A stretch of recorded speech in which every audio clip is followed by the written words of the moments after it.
Welcome back to Telltale Books. I'm Greg, I'm Emily. and we're here to talk about another in our series of H.P. Lovecraft works. This one is called Poetry and the Gods.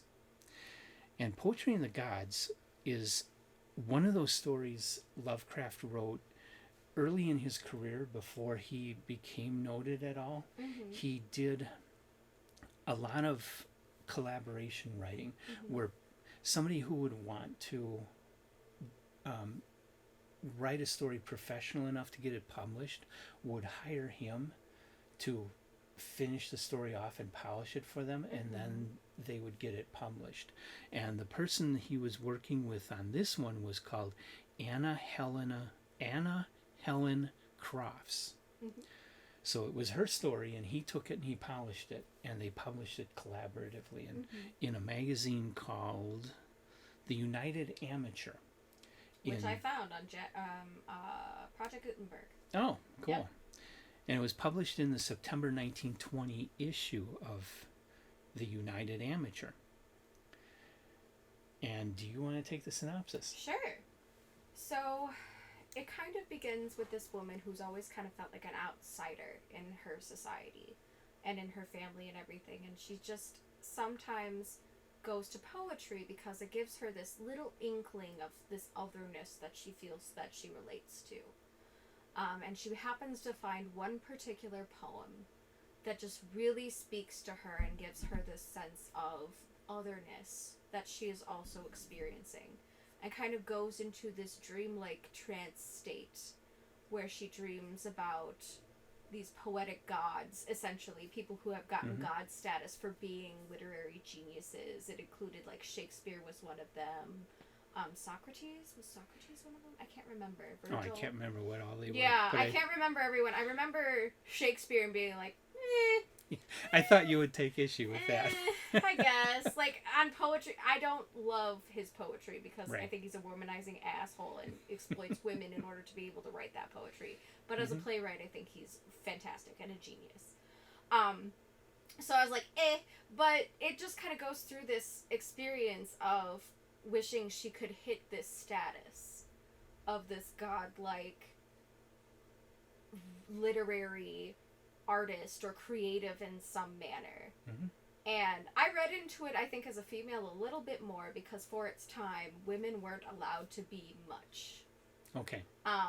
So I kind of took it as this is a very female, unique experience of a woman wishing she could be more than just the pretty face of her statused family and in society, and wanting to achieve a lot more and having this dream sequence of what if I could become the next Shakespeare, or what if I became the next creative god that is then granted this wish.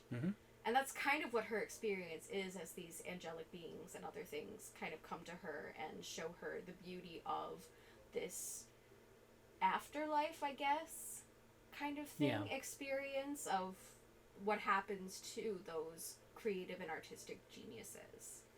So it has beautiful imagery, very dreamy, very romantic in a lot of ways. Not like romantic as in like romance, but like romantic as in like a romanticism of us as a status, as like a state of mind.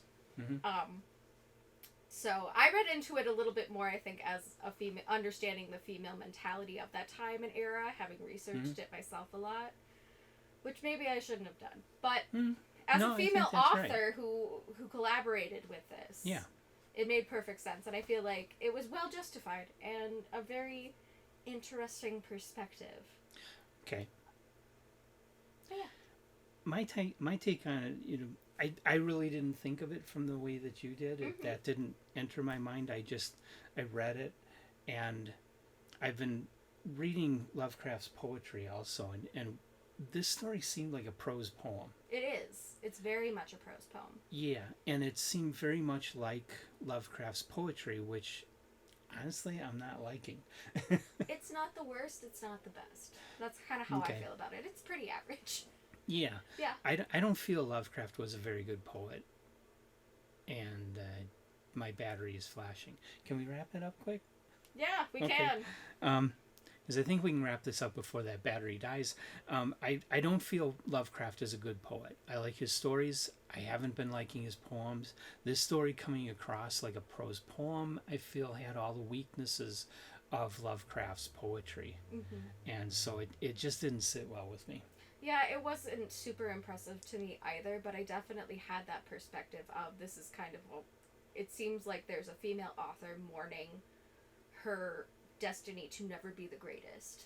Yeah, hearing that angle of it makes it a little more interesting. That, you know, it does have something more than just Lovecraft talking about the Greek gods and bringing them back for the purpose of raising poetry. You know, it just was, you know, looking at it from the Lovecraft perspective, it just was overblown. I did actually appreciate, though, that it did take time to show that artistry is important. I think that's something that society really undermines. So that's all I had to say about it. Okay, Not a top tale, and so but before we die, like us, subscribe to us, come on back and watch more. We've got more Lovecraft coming. What's the next one? The next one will be Nyarlathotep. And I read this story in Dagon and Other Stories, Other Macabre Tales, which is the Arkham House book. woo!